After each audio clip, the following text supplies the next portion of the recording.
अब इस चैप्टर का सबसे जो इस आर्टिकल को शुरू करने से पहले, एक्सरसाइज 10.1 को शुरू करने से पहले हम लोग एक प्रमेय पे चलते हैं, और वो है प्रमेय 10.1। और जो पूरी एक्सरसाइज है, ध्यान रहे, जो पूरी एक्सरसाइज होगी वो इस प्रमेय पे क्या होगी, बेस होगी। प्रमेय 10.1 का जो कथन है, सबसे पहले आपको कथन ही लिखना होता है, और कथन है वृत्त के किसी बिंदु पर स्पर्श रेखा स्पर्श बिंदु से जाने वाली त्रिज्या पर लंब होती है। वृत्त के किसी बिंदु पर स्पर्श रेखा वृत्त के किसी बिंदु पर स्पर्श रेखा स्पर्श बिंदु से जाने वाली त्रिज्या पर स्पर्श बिंदु से जाने वाली त्रिज्या पर लंब होती है। वृत्त के किसी बिंदु पर स्पर्श रेखा स्पर्श बिंदु से जाने वाली त्रिज्या पर क्या होती है, लंब होती है। ये कथन है भाई। ये क्या है आपके पास, प्रमेय 10.1 का क्या है, कथन है। ठीक है, अब आपको ये सिद्ध करना है। आपको कोई फिगर नहीं दिया होगा, कुछ नहीं दिया होगा, आपको अपने हिसाब से बनाना है। ठीक है ना। अब आप क्या करोगे कि वृत्त बोला हुआ है तो हम एक वृत्त बना देते हैं। ये एक वृत्त है भाई,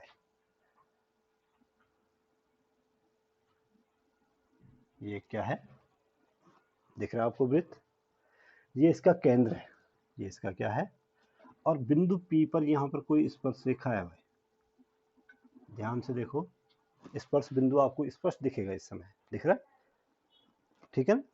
और स्पर्श बिंदु, ये सपोज के लिए जो रेखा है भाई, ये है x और y, और स्पर्श बिंदु है P। स्पर्श बिंदु क्या है, और स्पर्श बिंदु पर खींची गई जो त्रिज्या है वो OP है। केंद्र O है और स्पर्श बिंदु पर खींची गई त्रिज्या क्या है, OP। आपको ये सिद्ध करना है कि जो OP है वो XY पर लंब है। XY पर क्या है, लंब। बात समझ में आ गई क्या बोल रहा हूँ। तो सबसे पहले आप लिखोगे, दिया है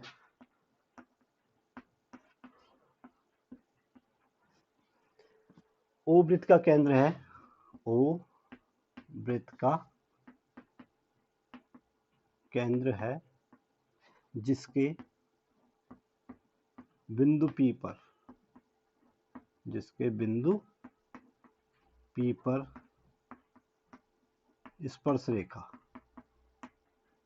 क्या है भाई, XPY, या XY भी लिख सकते हैं आप, XY है। XPY इसलिए लिख रहा हूं क्योंकि इसमें ये बिंदु P भी इंक्लूड हो जाएगा, या आप सिंपल क्या लिखोगे, XY, ठीक है। और स्पर्श बिंदु पर त्रिज्या, स्पर्श बिंदु पर त्रिज्या क्या है भाई, त्रिज्या स्पर्श बिंदु से जाने वाली त्रिज्या या स्पर्श बिंदु पर त्रिज्या एक ही बात है। स्पर्श बिंदु से पर त्रिज्या क्या है, OP। और आपको ये तो दिया हुआ है, अब आपको सिद्ध करना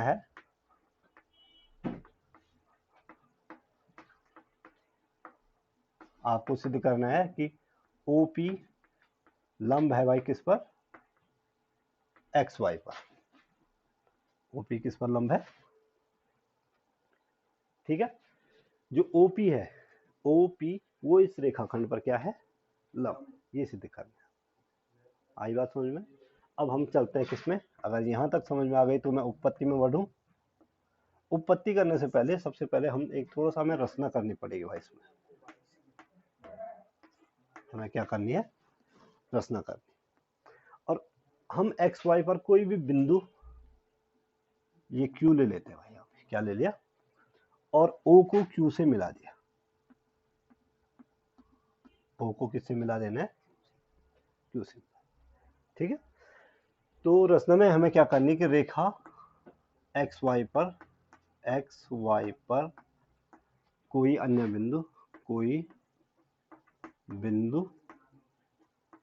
Q लिया, कोई अन्य बिंदु क्या किया, क्यू लिया तथा ओ क्यू को मिलाया, ओ क्यू को, ये आपकी रचना हो गई। ठीक है, अब Q या R ले सकते हैं, S T F, जितने मर्जी उतना बिंदु ले सकते हैं, क्योंकि वृत्त को टच सिर्फ कहाँ पे कर रहा है, P पर कर रहा है। तो P के बाहर कोई भी बिंदु ले लो, 2 ले लो, 4 ले लो, 10 ले लो, हम अपनी सुविधा के लिए सिर्फ कितना लेते हैं, 1 लेते हैं, एक ही बिंदु। ठीक है, अब हम क्या करेंगे, अब चलते हैं हम उत्पत्ति में, और थोड़ा ध्यान से देखो, ये कोण कितना डिग्री है, 90 डिग्री। अच्छा, ये तो हमें सिद्ध करना है, ये हमें क्या करना है, सिद्ध करना। अब देखो भाई, चित्र से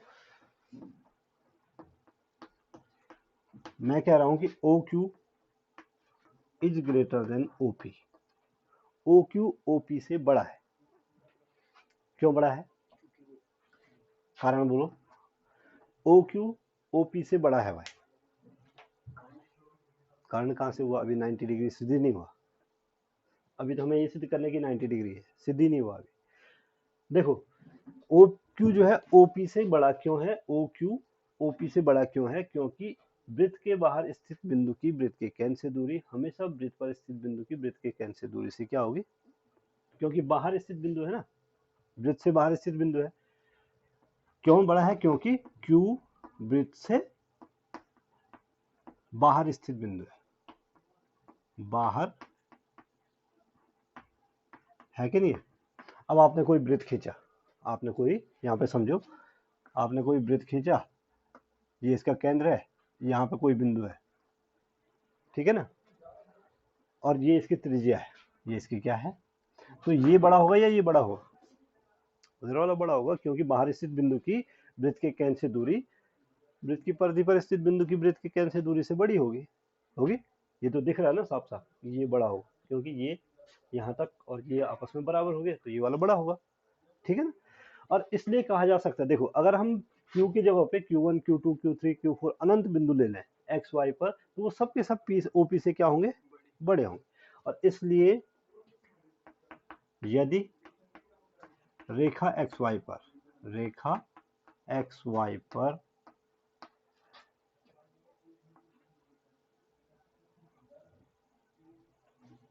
अतः लिख देते हैं, अतः रेखा XY पर केंद्र O से खींचे गए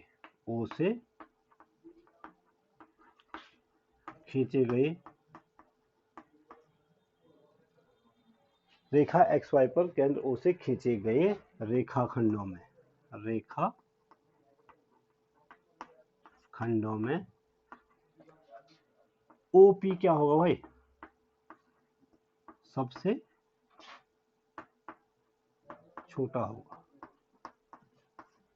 नहीं होगा, क्योंकि अगर देखो यहाँ हम एक बिंदु यहाँ ले लेता हूँ, मैं यहाँ पे मैं ले लेता हूँ R, तो जो OR है वो किससे बड़ा होगा, OP से। यहाँ पे मैं कोई बिंदु ले लेता हूँ S, तो जो OS है वो भी OP से बड़ा होगा। यहाँ पे मैं कोई बिंदु ले लेता हूँ T, तो ये OP से क्या होगा, यानी जो बिंदु O से रेखा XY पर खींचे गए रेखाखंडों में सबसे छोटा रेखाखंड क्या होगा, OP होगा। तो अतः रेखा XY पर केंद्र O से खींचे गए रेखाखंडों में OP सबसे छोटा होगा।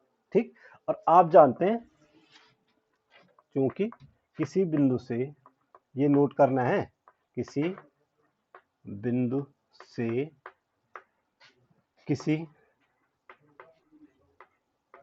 रेखा पर खींचे गए, किसी रेखा पर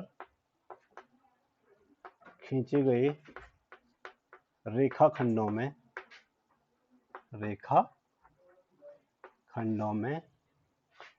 सबसे छोटा रेखाखंड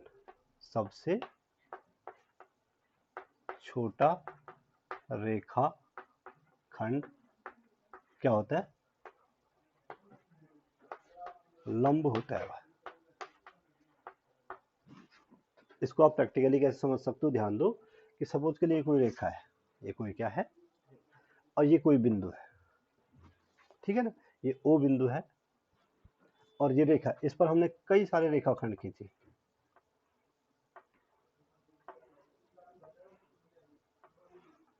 कई सारे रेखाखंड खींचे, तो ये वाला इससे बड़ा होगा, ये वाला इससे बड़ा होगा, ये वाला इससे छोटा ही होगा, फिर वैसे ही ये वाला इससे बड़ा होगा, ये वाला इससे बड़ा होगा, ये वाला, तो जो लंब रेखाखंड है वो सबसे छोटा होता है। लंब रेखाखंड, अगर आपको कोई डिस्टेंस तय करनी है, सपोज के लिए आपको यहाँ से कहाँ जाना है, दरवाजे तक जाना है ना, तो आप स्ट्रेट जाओगे तो सबसे कम दूरी तय करनी पड़ेगी, तो जो लंबिक दूरी होती है वो क्या होती है, सबसे छोटी होती है।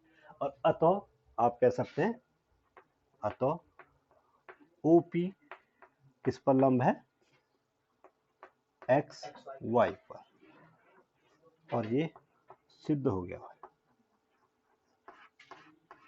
यहाँ पे आपको ये चीज याद रखनी पड़ेगी कि किसी रेखा के बाहर स्थित बिंदु से रेखा पर खींचे गए रेखाखंडों में सबसे छोटा रेखाखंड क्या होता है, लंब होता है।